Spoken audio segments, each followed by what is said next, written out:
Alright, so the cabinet. I talked a little bit in the other video about how I mounted it, but how it's made. It's actually a simple process. Most people use pink board, but I used the white styrofoam because that's all they had. Basically all you do, slap a coat of paint on this, put the screen on there. You can see that's screen, like door screen, and then paint over that. And when everything dries, the screen becomes part of the cabinet. And it's pretty simple process. And then when it's dry, you go over it with a couple more coats of paint, or I might even paint this one a different color now that it's finished. But that's basically it. Now, I learned how to do this from a video. I'll try to link that in there of a guy that did it in his van. And I picked up a lot of his ideas. For example, I don't know where it is, but oh, it's right there. You can't see it anyway. It's a foam cutter. A lot of people use razors. I got the foam cutter idea from him, and it's a very specific foam glue from him as well. It made all the difference in the world. Most people use Gorilla Glue, but it expands. And you got to clean it all up. This stuff's great. Just goes on easy.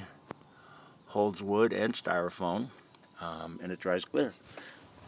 Now what I did is these pieces, the bottom and the top and both sides, they're interconnected. And what I mean by that is, you look right here, you can see where the top has a notch cut and it slides into this. Same with the shelves.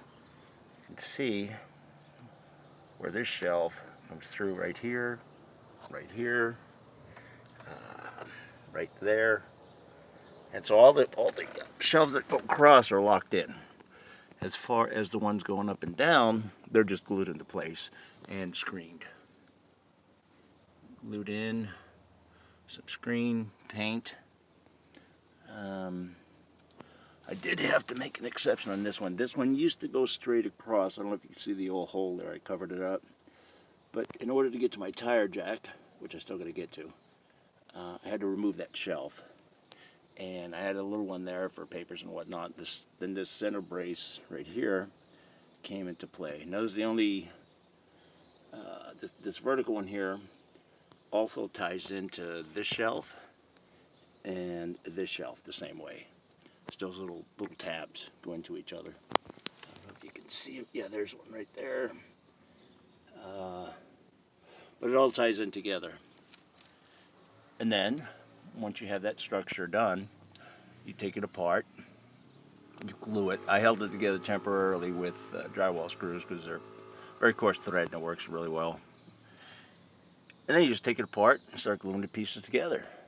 I left the drywall screws in. People take them out. I don't know why, but I left mine in. And then, yeah, you just start gluing everything together. And when it's all done, you paint it a few more times. It gets it a little bit stronger. And I was going to build a backboard the same way, but I just decided not to.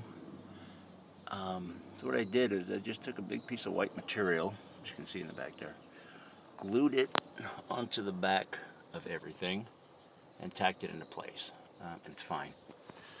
I'm kind of glad I didn't build a styrofoam wall because I had such issues with mounting this thing. It was nicer to have the sheet there that I could just cut open and see what was going on behind it. But that's basically it. I mean, the first time, you know, I went through a lot of styrofoam. But once you get the hang of it, it really goes together quick. It's just, the thing is, you know, waiting for the glue to dry, then you're waiting for the paint to dry. That's the only time consumers there. But that's basically how it's made. It took me a while. I only did a little bit per day. But you can get like this whole thing done, yeah, I don't know, a couple days, I think, if you wanted to. I do have to reorganize everything because everything is specifically sized. For example, that's sized for paper towels, that's t-shirts, socks, underwear. This is all sized for specific items. Down here is where the buddy heater is going to go. This will be like pots and pans, canned food, shit like that. And it's a lot taller than I wanted it to be, but you know, I had to cut that section out to get to the tire jack. So anyway, that's about it for now. Any questions, let me know. But it's sturdy, dude. This thing ain't going anywhere. And I might replace the curtain with something lighter. I don't know if black was such a good idea. But we'll see. Alright.